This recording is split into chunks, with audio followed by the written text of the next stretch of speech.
With breaking news, a pregnant teenager crashed her car into this house when she was shot in the head while driving on I-96. Good evening, I'm Robbie Timmons. And I'm Carolyn Clifford. Rescuers rushed the young woman to the hospital where she's now in critical condition. Let's go straight to Detroit's West Side. Action News reporter Tom Waite is there with the very latest for us. Tom?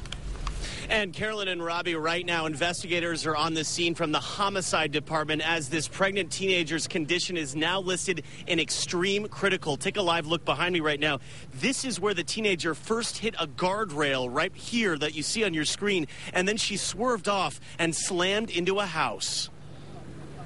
In a daze after being shot in the head, a young woman loses control and slams her car into a home as she exits the freeway. The 18-year-old driver of the white Pontiac was hit as she was driving along I-96 with her 19-year-old boyfriend. Seen here in the white T-shirt, he was in the passenger seat. He just said they were coming up off the freeway and you know, he heard some gunshots and next thing you know, he said he saw fluid coming out of her head, and she just lost it and ran up into these people's house. Once they come up the freeway, it was looking normal.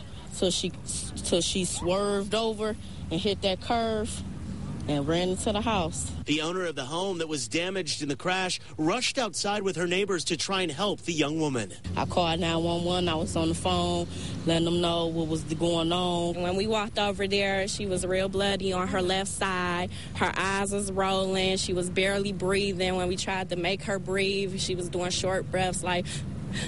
Police are not sure about what led up to the shooting. All they know is that shots were fired on the freeway. The woman was hit, but somehow was able to keep control of the car and exited here at Wyoming and then skidded off the road and into the house.